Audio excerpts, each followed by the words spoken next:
Hello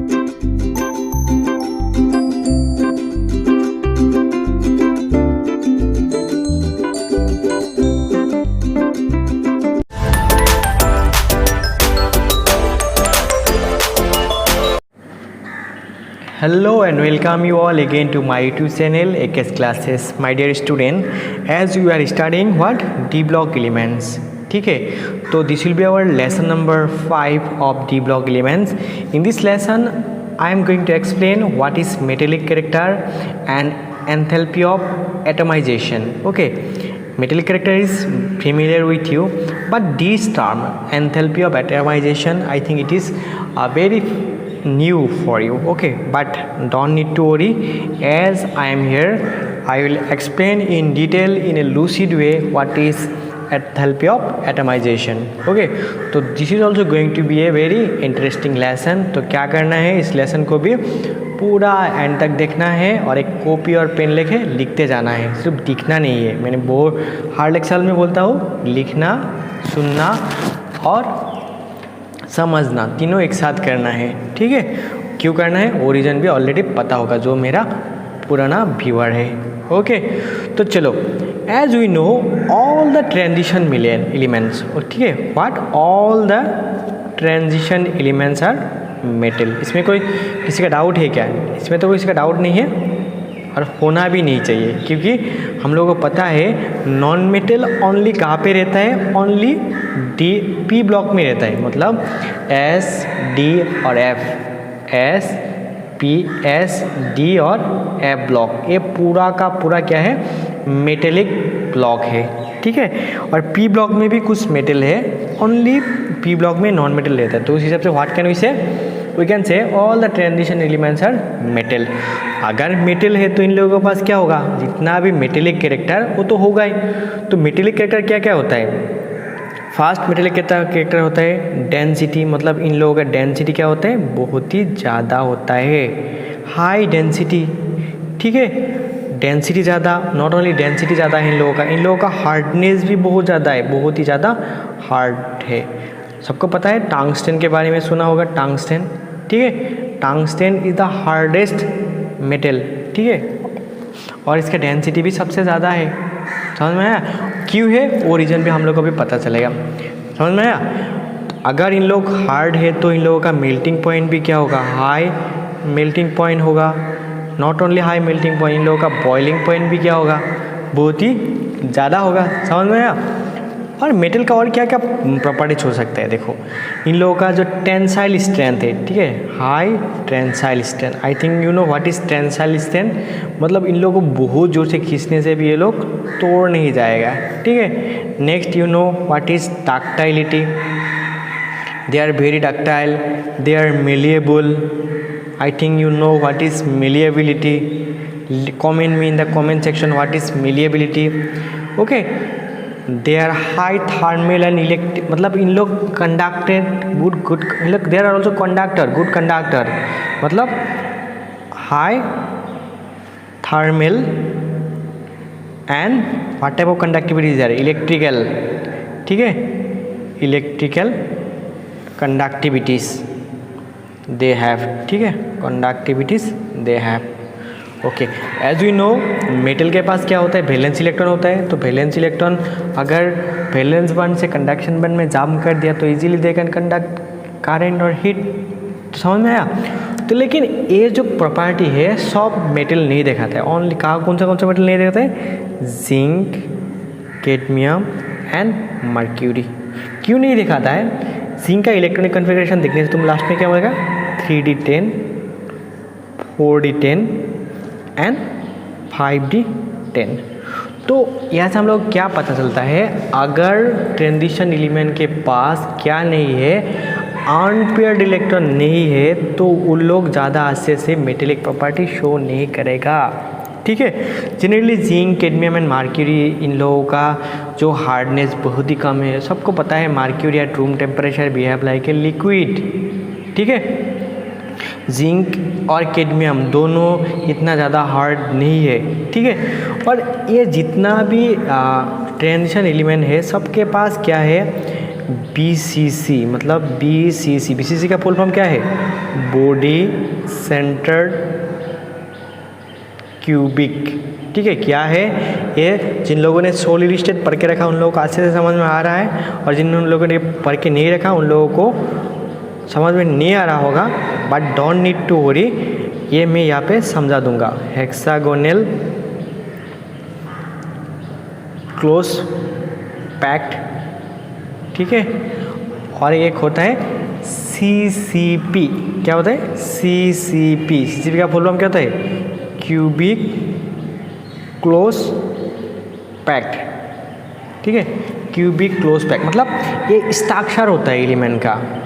मतलब जितना भी सॉलिड है they have a definite geometry, definite structure. मतलब ये ट्रांजिशन एलिमेंट सब लोग क्या कर सकते हैं, ऐसा टाइप का मतलब क्या कर सकते हैं, स्ट्रक्चर शो कर सकते हैं। Body centre cubic, hexagonal close cubic, okay, close cubic close packed. Just ये टर्म को अगर अभी समझ में नहीं आ रहा है, जस्ट गूगल इट, वहाँ पे अच्छे से इस फोटो देख के समझ में आ जाएगा। अगर समझ में नहीं आ रहा है तो कोई भी प्रॉब्लम नहीं है, बस यही याद रखो, except these 3 elements all the D block elements have this type of structure. Okay, समझ में आ गया? मैंगनीज का भी नहीं होता है, ठीक है, मैंगनीज का सिर्फ एक ही स्ट्रक्चर होता है, बाकी सब का क्या होता है, ऐसा टाइप का स्ट्रक्चर होता है। ओके, क्यों अगर एक क्वेश्चन आ गया, व्हाई, क्वेश्चन क्या, why the transition metals are very hard. ठीक है, एक बात याद रखना है, जो एस ब्लॉक होता है ना, एस ब्लॉक एलिमेंट्स, उन लोगों से डी ब्लॉक एलिमेंट्स का जो हार्डनेस, ठीक है, हार्डनेस ज़्यादा होता है। नॉट ओनली हार्डनेस, डेंसिटी भी क्या होता है, ज़्यादा होता है। वाई तो उसके लिए हम लोगों को एक नया, इस क्वेश्चन का आंसर जानने के लिए हम लोग को एक नया चीज़ सीखना है, that is what, enthalpy of atomization.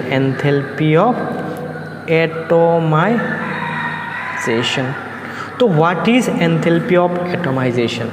ठीक है, जैसे कि हम लोग को पता है दीज आर व्हाट, मेटल।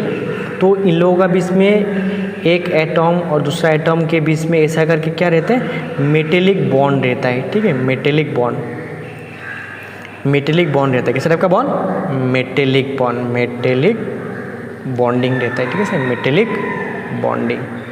और ये मेटेलिक बॉन्डिंग तो ही स्ट्रॉन्ग होता है, मतलब ये एक सपोज एक BCC स्ट्रक्चर है, ठीक है, मतलब कोई भी एक स्ट्रक्चर है, एक इन लोगों का क्रिस्टल है, तो ये मेटेलिक बॉन्ड तो भी स्ट्रॉन्ग होगा जब उन लोगों के पास नंबर ऑफ अनपेयर्ड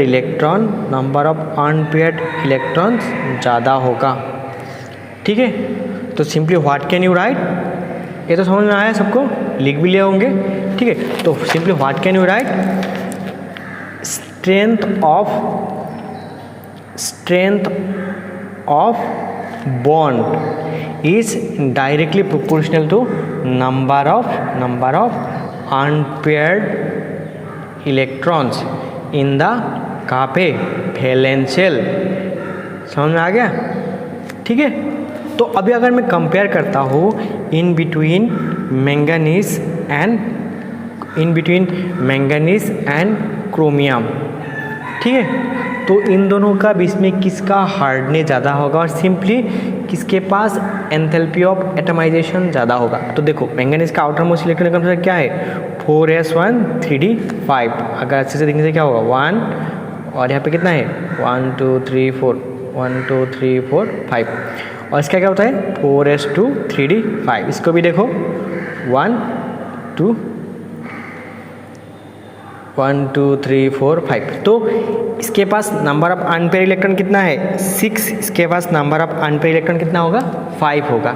ठीक है, तो जिसका नंबर ऑफ अनपेयर इलेक्ट्रॉन ज़्यादा होगा उसका बॉन्ड स्ट्रेंथ ऑफ बॉन्ड ज़्यादा होगा। Not only strength of bond, उसका जो एंथैल्पी ऑफ एटोमाइजेशन एटोमाइजेशन ओ भी क्या होगा, ज़्यादा होगा। एक्चुअली एटोमाइजेशन क्या होता है, मैंने यहाँ पे दिखाया था, ये जो एटम होता है ना, ये एटम के बीच में ये पूरा स्ट्रांगली बॉन्डेड होता है। लेकिन तुम्हें अगर क्या चाहिए, सपोज ये आयरन का है, आयरन का एक एटम चाहिए, तो क्या करना पड़ेगा, इसको पूरा तोड़ना पड़ेगा। तो एक किसके इजीली तोड़ पाओगे, जिसके पास नंबर ऑफ अनपेयर इलेक्ट्रॉन कम होगा, that can easily break down, और इसको इजीली निकाल सकते हो। ठीक है, तो इसको तोड़ने के लिए जितना एंथैल्पी, जितना हीट, जितना एनर्जी चाहिए होगा, that is called enthalpy of atomization. तो अभी समझ में आया सबको? तो क्वेश्चन में लिखो, what is enthalpy of atomization, क्या होगा, द अमाउंट ऑफ हीट और amount of enthalpy needed to break down the metallic bond in a D block crystal to bring out one atom, that is called enthalpy of atomization. समझ में आया? Okay, तो अभी मुझे इस question का answer बताओ, why the transition metals are very hard. Transition metals are very hard due to enthalpy, high enthalpy of atomization, और simply what can you say, in other word you can say, इन लोगों के पास बहुत ही ज़्यादा unpaired electron रहता है। कहाँ पे? पेनाल्टीमेट शेल में, डी शेल में। ठीक है, डी शार्प शेल में। ओके, तो this is the reason. Okay, अभी मुझे बताओ, मैंगनीज और क्रोमियम किसका एंथैल्पी ऑफ एटोमाइजेशन ज़्यादा होगा? मैंगनीज का ज़्यादा होगा। ठीक है, क्योंकि मैंगनीज के पास नंबर ऑफ अनपेयर इलेक्ट्रॉन ज़्यादा है। लेकिन ये जो जिंक मैंने दिखाया था, कैडमियम एंड मर्क्यूरी, ठीक है, इन लोग में क्या होता है, 3d10, 4d10, 5d10, no unpaired electron, no unpaired electron, so they are not so strong, और इन लोगों का एंथैल्पी ऑफ एटोमाइजेशन लीस्ट होता है। ओके, तो अभी मुझे बता सकते हो क्या, जो डी ब्लॉक में कौन सा पीरियड का एंथैल्पी ऑफ एटोमाइजेशन सबसे ज़्यादा होगा? याद रखना है, जो पीरियड ग्रुप नंबर क्या होता है, 1 2 3 4 5 6, सिक्स ग्रुप, मतलब पीरियडिक टेबल का जो 6 ग्रुप होता है, 6 ग्रुप में क्या होता है, मैंगनीज, क्या होता है, क्रोमियम, मोलिब्डेनम एंड टंगस्टेन। क्या क्या होता है, क्रोमियम, मोलिब्डेनम एंड टंगस्टेन। इन लोगों का डेंसिटी हाईएस्ट होता है। ठीक है, डेंसिटी हाईएस्ट होता है, और इन लोगों का हार्डनेस भी हाईएस्ट होता है, और इसलिए ये जो टंगस्टेन मेटल होता है ना, टंगस्टेन, इसको एज ए फिलामेंट यूज़ किया जाता है, फिलामेंट यूज़ किया जाता है। ठीक है, जाता है, कहाँ पे यूज़ किया जाता है, एज ए फिलामेंट, मतलब वहाँ पे कंटिन्यूसली हीट देने के बाद भी ये क्या नहीं होगा, मेल्ट नहीं होगा। समझ में आया? ओके, अगर तुम्हें पूछा इन तीनों का बीच में किसका एंथैल्पी ऑफ मतलब मेल्टिंग पॉइंट ज़्यादा होगा, ऑब्वियसली नीचे में मेल्टिंग पॉइंट ज़्यादा होगा, क्योंकि melting point is directly proportional to what, molecular mass. ठीक है, समझ में आया? I think you are get my point. So my dear student, these were all about what, the enthalpy of atomization, metallic character, और यहाँ पे हम लोगों को जो मेल्टिंग पॉइंट और बॉइलिंग पॉइंट का जो आइडिया वो भी समझ में आ गया होंगे। ठीक है, तो this are all about today's lesson. अगर स्टिल आपको कोई भी डाउट है, आपका ये जो DD सर है, डाउट डेमोलिशर सर, इसको कांटेक्ट करना मत भूलो। Okay, that's it for today. Have a good day.